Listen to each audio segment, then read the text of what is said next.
What's good, anime enthusiasts? Welcome back to another episode.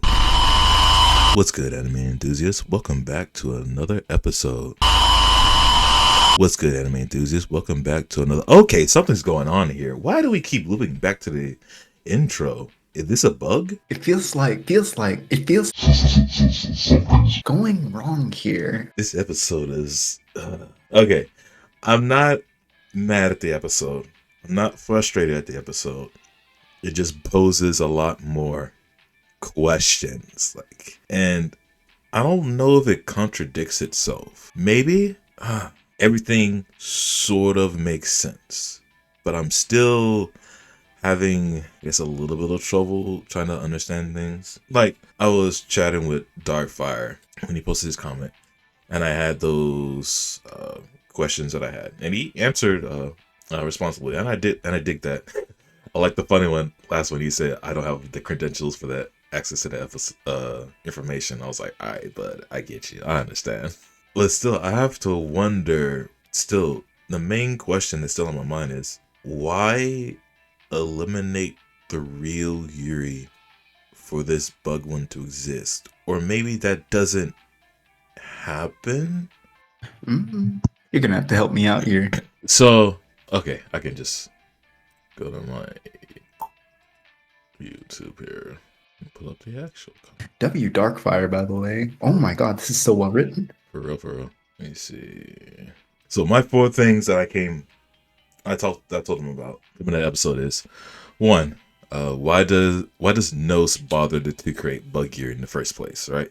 If the real Yuri gets cyberized in the sickbay, and I put a side note, I was like, my thoughts, already like answering my own questions, like that one's most likely like a plot thing, and I should ignore it, but it's just a thought. Second idea that I had was, or thought that I had was, if Yuri can get infected back at Liyuan when the station is attacked, then why bother eliminating the infected Gnosia Yuri and replacing it with a bug Gnosia Yuri? And also assuming that the infected Yuri gets cyberized for some grand reason, just trying to fit it in with the loops where Yuri is Gnosia. Third idea is that if bug Yuri can exist, then it stands to reason that the other 14 crew members can also be a bug, right? Because as Yuriko not directly stated, but if Nos can make a bug out of Yuri, then it stands that Nos can make a bug out of any other characters, because a bug can be created when they get cyberized. So that also stands to reason that, and also in any other of these loops, a character can be a bug for whatever reason Notes wants to do, and what even is the existence of a bug? Because in that one episode when Gina and Yuri were talking, Gina says that when you get cyberized, the soul remains, but I guess the consciousness goes somewhere else. And also the fourth thing, the most curious question is, what is a Kukushka? What even is that thing? And of course, Darkfire responds to everything, and it's the fact that I can accept these answers. I don't mind. I can't really combat any of them, except for maybe the second one, as far as eliminating the injured Yuri, who will be infected as a Gnosia. Which also, you have to answer, how does one get infected, quote unquote, in the first place? How does that work? What's the process? I'm assuming that's what's going to happen next episode because of what happens at the end. But knowing the process of infection can also help explain why cyberization exists or how it works, that sort of thing, right? There's a lot of small, tiny details that I need that'll allow me to fully comprehend things, because otherwise there's like 100 different explanations you can have and none of them can be true. Indeed. So that's where I stand. No real shade or anything. It's just wrapping my head around it logically. Can it be illogical? Sure, but make it make sense illogically?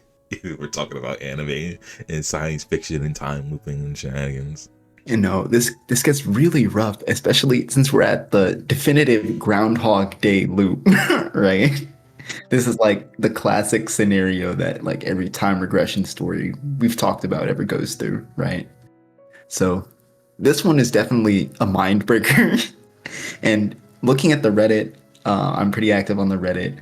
I've seen plenty of other anime only viewers have the same sort of questions that you have, right? To the point where they question the base narrative, where it's like, why do they even do the vote if all this is going to be pointless anyway? You know what I mean? And it's a little bit of sadistic pleasure in watching everybody else go through the same sort of track that I went through when playing the game. I hope you're still enjoying it, by the way. No, I Both am. I you am. and everybody else. No, I am. It's just at this point, I am now waiting for a sensible, satisfactory explanation, and it doesn't have to be 100% perfect. You just have to explain it to me, whether it be like off the walls anime shonen logic like that. I can understand as long as you can make sense. As long as it makes sense within the parameters and rules that you have set up yourself, I'm okay with that. Don't break your own world setting. Don't break your own rules. If you do break them, also make it sensible. That's really it. So I just sat through the episode. I was not overwhelmed, and I wasn't, being hyped or everything. It's more of me like also being, if I was like on Yuri's shoulder, like kind of like pitching him out ideas on what to do, and me thinking and predicting, okay, what is he gonna do next? What should he do next? That sort of thing. What are the answers that he's looking for? And if I can predict them or answer them for him. That sort of thing. Oh, I get you. I get you. By the way, this episode is absolute agony in character. It's just so agonizing. I could not deal. Hey, it's what we. I believe either I called it out or I was theorizing that what Yuri would happen, and it actually happened. It sort of happened last episode, but this is like the true. Oh yeah, he did do that, and it didn't work. Yeah. But getting to that, the beginning of the episode, it picks up after last episode where Yuri meets eye to eye with, Bug Yuri and real Yuri meet eye to eye. Universe breaks. And we wake up again, and we go into the hallway, and we meet Comet again. We don't really talk to Comet. More now, Yuri is just trying to wonder, okay, why am I looping back to this certain spot when the universe is supposed to be ending? And the alarm goes off. Comet goes off to the sick bay, and this Bug Yuri is kind of in the process of being slowly defeated mentally on what he's supposed to do, because he doesn't really even actually go after Comet. He's just standing there leaning against the wall trying to figure things out. The real Yuri turns the corner at the bottom of the steps. They meet eyes. Universe ends. Loop back to the room, and now Yuri's thinking, all right, what I gotta do? Then this one, he goes to the sick bay, and now this is like his chaotic good self, his I want everybody to live self, to where he's wondering, okay, should I stop the treatment? But if I do, isn't that the same thing as like killing him? And he takes too long in thinking, and Medical Pod wakes up, they meet eyes, universe breaks. So now he's in his bed, he's once again going through his mind. What should I do? Should I even be doing this? Should I even be here? Should I even stop his treatment? The mental battle he has to think of and take. And the main goal he has to figure out is, all right, I need to not see myself, or else the universe breaks. And he also needs to make sure that none of the other characters know that two Yuris exist. Otherwise, the universe breaks. A real unfortunate dilemma. I can't lie. It is a very interesting question for Yuri and both like us as people, the showrunners, everybody. I can't say it without laughing. It's messed up, but why should we exist? That's explicitly what Yuri's asking himself the whole time because he's in the place of quote unquote real Yuri, right? So as a bug, he thinks he doesn't deserve to like take that spot or go through this loop or force real Yuri through this loop, even though I would think real Yuri isn't aware of this loop. You know what I mean? It's definitely one of those heavy topics that just sort of hits you like real hard. Right, because it's because of what Yuriko said. As like, you are a foreign object in this universe. You are a bug. And so thinking about this, Yuri has to think, okay, Bug Yuri needs to think, okay, I need to remove myself in order to get out. Which I thought, okay, yeah, that makes sense. Put yourself in the cold sleep. That way you get out of it and the real Yuri can go about their days, and then maybe you get out. I don't know. But Bug Yuri has a lot more extreme options, like going out the airlock. And Gina had the unfortunate experience of seeing that, looking horrified. It's like, Yuri, where you going? Yuri, Yuri. And he goes out. But guess what? Bro, I can't. Poor Gina, bro. Not like this. Imagine. Okay. I have so many problems with this. Specifically because I love Gina, my girl Gina. Yuri, you just watched her like do the same thing to you, and you were willing to like die with her because you didn't want her to be alone in her last moments. And now Gina has to watch you do that, and you would do it back to her. Like, Yuri, why, bro? What did Yuri say before he left? When he looked at Gina, he said, be happy, thank you, something like that. One thing is another. And he just pieces out. Oh my god. And we don't get to see what Gina saw. No. I don't want to imagine it either. No, we don't need to. We don't need to see Yuri's like limp body in space. Because we loop back. It didn't work. And this is the whole sequence, people. Yuri is breaking down. He's getting those bags underneath his eyes. He's getting desperate. And he goes through not every option available to him, but sharp blades, electricity, the trash compactor. I mean, he got creative, man. It doesn't work. None of it does. The funniest thing, he didn't try cold sleep. The most like simple one. No, the most convenient option. Nah, we gotta get these Danganronpa executions going on. And so since none of these options work, the next thing Yuri thinks, okay, I have to find a way to eliminate myself in a loop that has no Gnosia, because he can't find a way to summarize. So he thinks, okay, what if I can prove myself to be a fake? So he finds out through Levi that Otome has engineer credentials. So he meets Otome in the hologram room and is like, yo, Otome, investigate me. And through some dialogue process, Otome does. And when Otome investigates Yuri, you see in the bottom right corner of the pop-up window, you see the symbol of the bug that does happen, which is a nice detail. And then Yuri just evaporates in the blue particles. And Otome is like, huh? Yuri, you disappeared? But he looks back. It doesn't work, babe. No, bruh. First of all, agree. Yeah, that was a great touch to have the bug symbol show up in Otome's engineer view. And I don't know if we'll ever get a loop with a bug in it shown in the anime, but that is, like I said, way back, way back. One of the only ways to get rid of the bug, because Gnosia can't touch them either, right? So hopefully that's foreshadowing. Hopefully that's used later, but if not, it's out there. It's very cool. So yeah, at this point, Yuri is completely defeated. He's got nothing else. He can't think of nothing else. He's sitting on the steps like stoop kid on the stoop. Bro is down on his luck. But here comes the best character to actually put Yuri back on his feet. My girl SQ.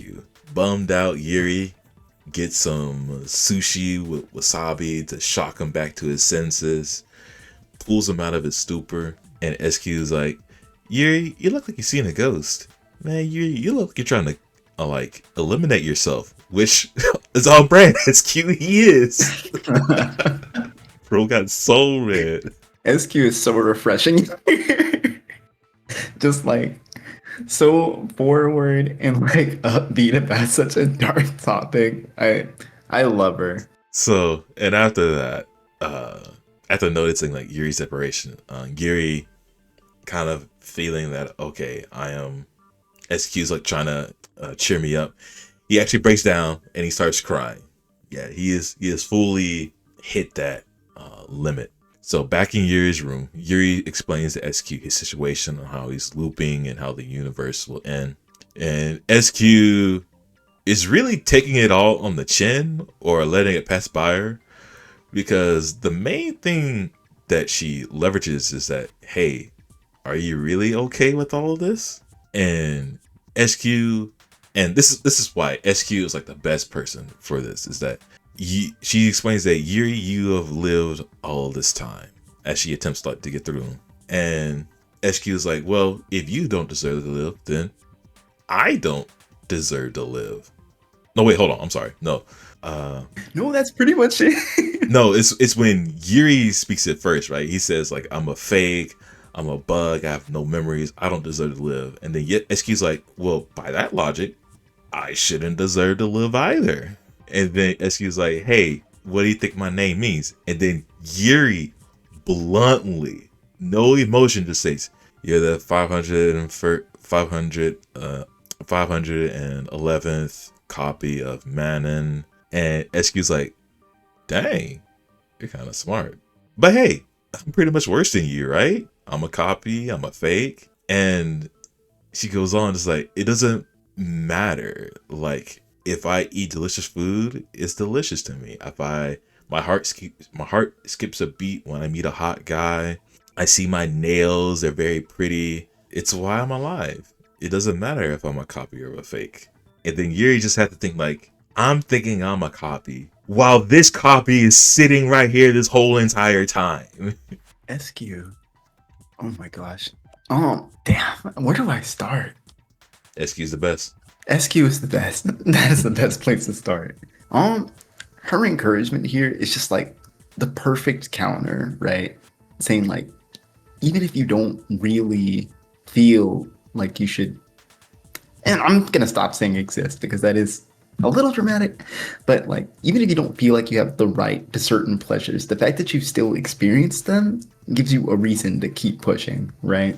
And she delivers it all so like succinctly and perfectly, and with that cute SQ flair as always, right?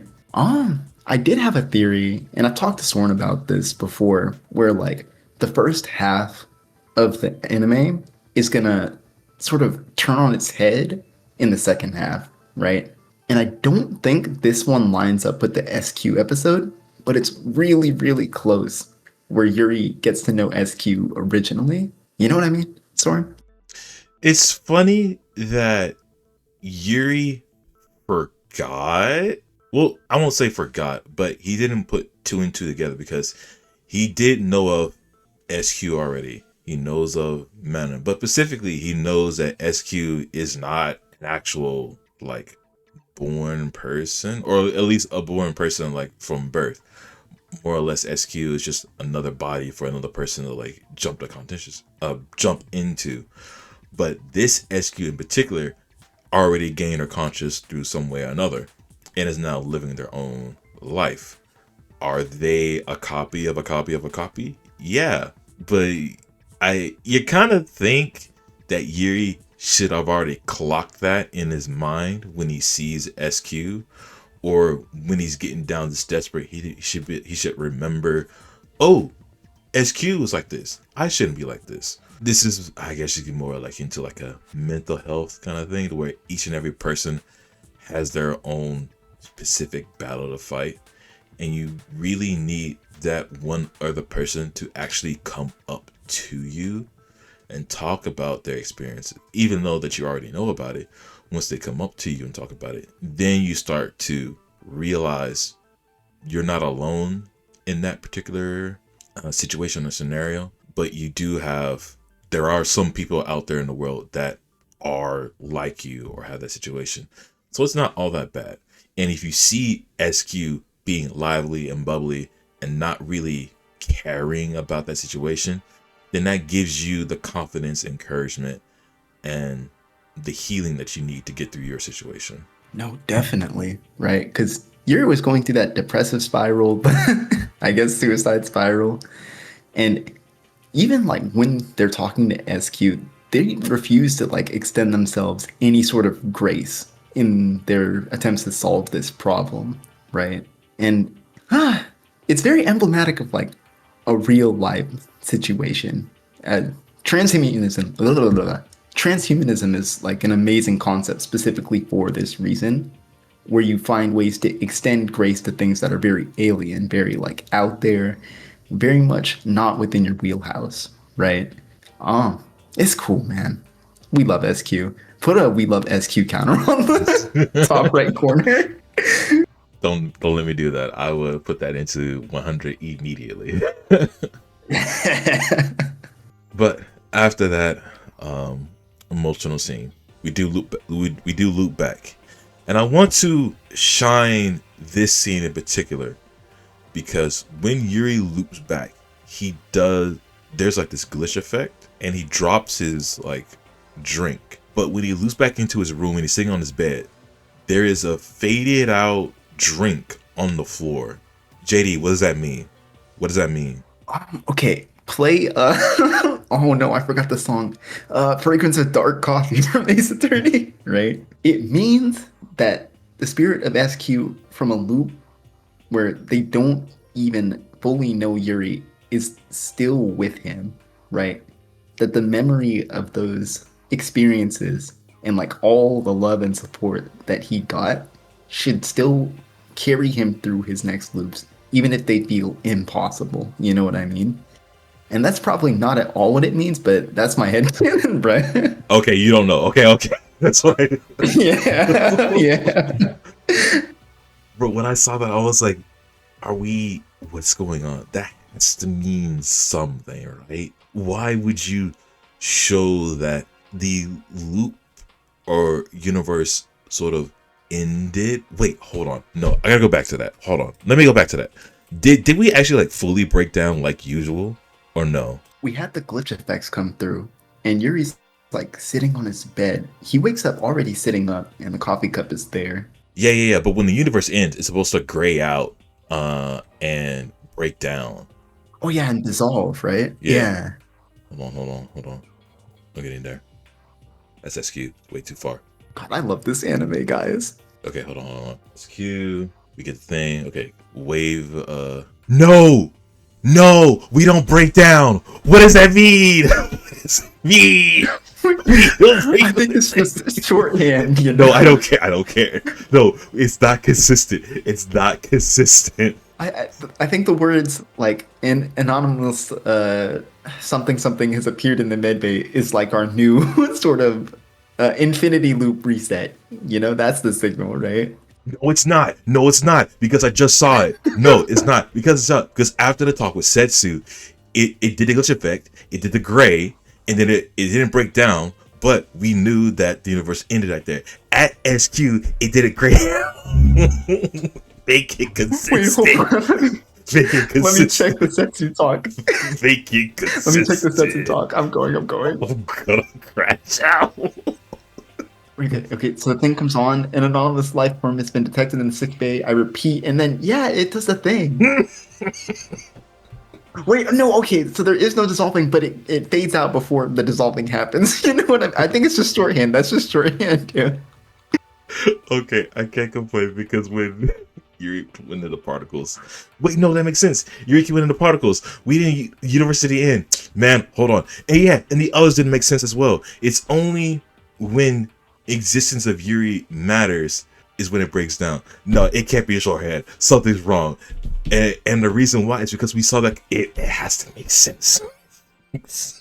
Wait, no. Wait a second. My theory, not theory, but my headcanon about like the symbolism of Yuri's spilled coffee cup actually being about the warmth shared between like him and everybody else between the last couple loops might actually low key correct. I think. I hope so. I actually think so. I was spitting, but I didn't have any evidence. Oh no. Oh no. Y'all in the comments below, let me know. Y'all do it. Y'all do it. I don't. Let me stop. I'm gonna. Guys, also tell us about like your favorite symbols in like all these episodes. I know we've been like sitting on them forever, but I would love to hear your thoughts. Oh, I can't believe I found something in the middle of this. I'm sorry. Anyway, we did allude to it when I was going through that mental breakdown. After SQ, we decided to talk to Setsu. And this talk with Setsu doesn't really go anywhere substantial, as the Bug Yuri explains his situations to the Setsu, but this Setsu is actually fresh-ish. They've only looped a few times, and when Yuri's explaining it, they're getting a little worried as they didn't realize such things can happen in a loop, and they're getting a little flustered a bit. And the Yuri's like, oh man, I can't be telling them about this. I need to break away.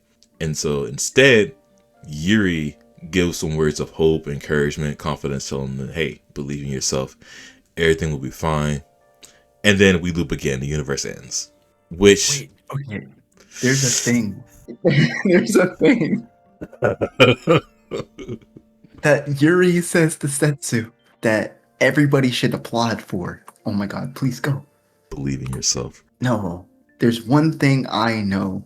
You're going to continue on an amazing journey through the loops and help everyone, me included. Banger. All my Gnosia heads rise. That's all I needed. Okay. That's all I wanted to say. I would say what I need to say about Setsu later, because it'll tie in to what happens towards the second to last thing that'll happen. So we'll say that to them. But after we loop again, this time the next best person for Bug Yuri to talk to is our GOAT, the best character ever next to SQ, Rockyo, taking it up again. Man, Rockyo, y'all, put it up for Rockyo. Clap it up for Rockyo. Clap it up for Rockyo. Let's go, Rockyo. That's my GOAT. He's never done anything wrong in his life. No longer 1 in 4. Now, if we don't count loops where he's like getting taken out instantly, I think his W count is in like the 300s. Oh yeah, he is like 1000% positive in the KDA ratio. All right, so with Rockyo, we decide to delay the real Yuri from waking up to buy some time, and Rockyo was promised to look at the silver key. And when Yuri's about to bring it out, Rockyo's like, I don't get a chance to study a living sample. Okay, Rockyo, you're making me drum up some more questions, but that's okay.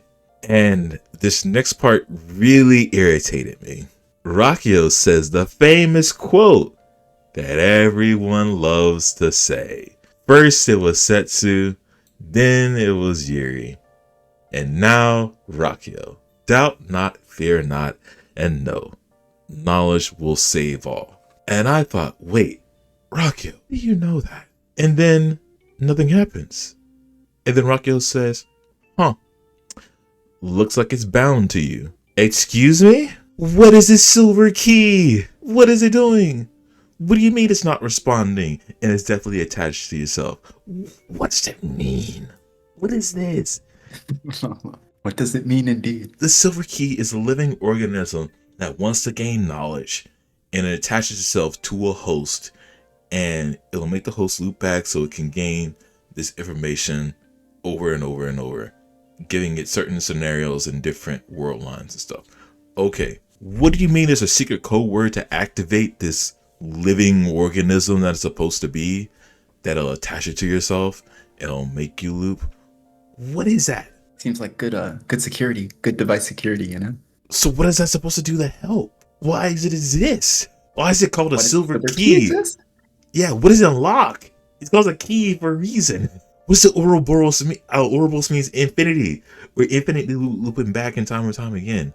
The silver key is gonna like exit the host afterwards. Where does it go? Is it gonna attach itself again to learn new information? Where does the silver key go afterwards? Oh. Ah. I don't think we got an engineer to understand all those questions. I don't think we have a biologist to understand. But Rockio does help out Yuri and helping out with the situation. And Rockio says the solution is simple. You got two problems that you're dealing with, and they're completely separate. First problem is the dual existence. You got the real you and you, the bug you. And your second thing is you're looping. Guess what? Your problem is that you're looping. The dual existence doesn't matter. It just happens. That's just a regular thing. You looping is the problem. Whatever the silver key needs is making you force to come back to this particular point, and you need to collect it. Dang, it was that simple, huh? You were just looping for the sake of looping. I feel Yuri here because when you're in a situation like this infinite loop where your way forward is not clear at all, right? I could imagine, let's say, going back to the loop with zero Gnosia over and over and over by choice, just because I would believe that to be the solution. This is the desired solution, and I can't escape it, but this should be the solution, so why is it not working, right? I know all my game heads probably have been through that experience more than once. Soren, you know how I was telling you about how the silver key worked in game and that you could like twist settings around so you could have your own choice in, I guess, which events you want to unlock to learn information. Yeah. At some point in the game, you can set zero Gnosia, right? And you'll end up in a world pretty close to this, right? Well, I will assume that would make sense from like the previous episode, right? That a world without Gnosia exists because you can. I assume not assume, but we know that Yuri can successfully save everyone on the ship, so that makes sense. Oh, I didn't mean anything big by it. I just thought it was cool. Okay. Yeah, game trivia. No, I got you. Yeah, that's cool. I mean, there was the response by Dr. Fire to where he told a similar thing that you can set the silver key to settings to everywhere, and you can set it to a full 15 man crew, but there is only one Gnosia, and you can be that Gnosia.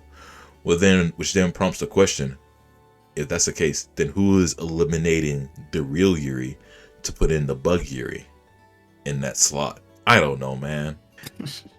I'll shoot you straight. I don't even know. I won't lie to you.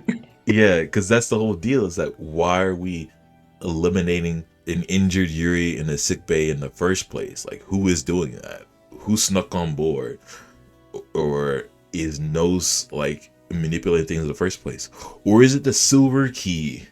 Who really knows? But wait. No. I thought of something terrible. I don't want to say it. Let's continue. You should say it anyway. No. Come on, no. No, I don't. You're gonna leave me in suspense. Your amazing co-host in suspense. If this whole entity knows thing is real, and if the real Yuri just gets eliminated out of the sick bay pod, what if Nos created Buggy Yuri in order to keep the existence going, not repairing anything, but inserting a fake or a proxy or some other thing in order to make things right and to keep things going in every single existence? If something is maliciously or improperly replaced, Nos will create something to put it in its place and let things run no matter what. Am I making sense? I'm not making sense. Let's continue, please. No, you're making sense. But I'll let you go. That's just like a weird crackpot theory that I know does not work. It does not work. And if one of you in the comments like laughing evilly in the inside, being like, "Oh my god, he actually cooked," I'm stop. I think you cooked. No, I did it. That can't be true. That can't be true. I'm gonna be like Venetum and sentence to be your hero, like shot calling the existence of everything. All right. So with that information in mind, you need to figure out, all right, where do I need to find out this information? The information I need to find is something that only there's a person that he hasn't quote unquote met yet to meet the information. So he goes back into sickbay, turns back on the treatment for real Yuri, and then he hides in the sickbay and he waits for things to play out.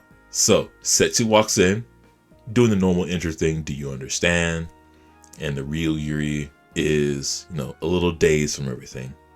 An alarm goes off with the anomalous life form in sickbay. Setsu leaves to check on. Leaves to check on it, even though the error is actually where they are. Setsu just leaves out, I guess, to check with Levy somewhere else on some other thing.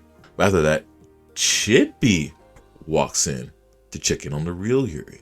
And what we find out is that the real Yuri saved everyone on board of Liu Wan. Setsu led everyone out, but Yuri was the one that protected Setsu, and he got hurt. And the weird thing about it is that this Setsu didn't realize that Yuri saved them, which is kind of odd, because it sounds like this Setsu has an earlier loop, maybe on Liu Wan, and then they have to go through everything to get to this point. That kind of sounds makes sense, right? Or maybe this Setsu is looping back in their own room somewhere on this ship. I don't know. But my headcanon, or shot call, is that Setsu's loop point is maybe back on Liu Wan. Maybe. We'll see. And at the end of it all, the real Yuri doesn't want the Setsu to know that they helped him out. Which is, I guess, cute. Bro, I don't want to worry them. It's just too real, bro. I was crying in the club. Oh, no. Yeah. Now, here, I have to poke this hole. Stella fell in love with Yuri because Yuri saved Stella. Is that like a Gnosia tell by Stella for to be madly in love with Yuri? Or is that another thing in the loop to where Stella can fall in Yuri because Yuri saved them back at Liu Wan? It's sort of twofold, right? In game, Stella, specifically Stella, she'll always try to collaborate with the male player if they seem very dominant in discussions, right? And typically when this happens, she ends up being Gnosia because she needs somebody stronger to hide behind when doing loops because she's politely very easy to get voted out most of the time, right? I think Stella has a unique sort of energy to be able to tell who's powerful in discussions and will latch onto them. It is sort of like a Gnosia tell because in the very next loop, she isn't in love with Yuri, and it's just very normal about conversations. But I can't be 100% on it. I tend to think it's a Gnosia tell, but it's not super confirmed or anything like that. Okay. It's just, these two things lined up, and of course, if I bring anything up in the previous episodes, that means I'm hawking a lot of things. I just remember these things because I watched these episodes 2 or 3 times when making these videos. So I'm retaining a lot of information. I'm just remembering. I'm watching you, Setsu. I'm watching you. It's a good look. It's a good look. But with that info collected, we loop back. Wait, hold on. We loop back to our room? Everything's the same. No, wait, an alarm goes off. An emergency advisory has been issued from Liu Wan's control tower. We will now evacuate from Liu Wan. Finally! What I've been waiting for. What happened at Liu Wan? Oh, we finally got there. We're finally at the point where I just don't know what's going to happen next. I'm scared and terrified and excited all at the same time. I'm excited because now we finally get to see the beginning, the origins. Hopefully it's good. You know what's crazy? What if it ends up being episode 17? Where it's I have to watch all my favorite characters die over and over. You know what? It is what it is. No, I'm gonna be devastated, bro. I mean, hey, blame the silver key. Shit, honestly, you're right. And blame Setsu for giving us a silver key. Hey, bro, calm down. Calm down.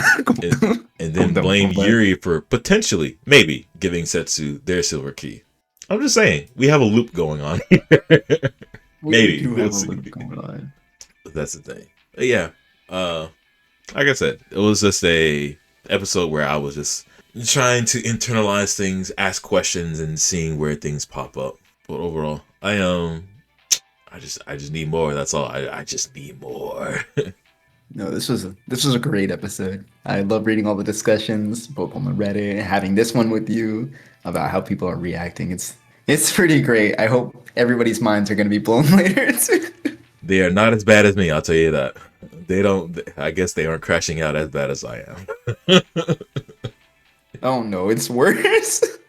It's worse, Soren. It's scary on the subreddit right now. Man, there is no way that one person is not analyzing the reason why the coffee spill is still there in Yuri's room and fading away. There's no reason. There's no way there's one person that's crashing out over one little detail that we didn't get the grayed out, then drooping universe break loop effect after the talk with SQ. While we had it for everything else, right? Actually, now that you put it like that, yeah, maybe we're just kind of cooked.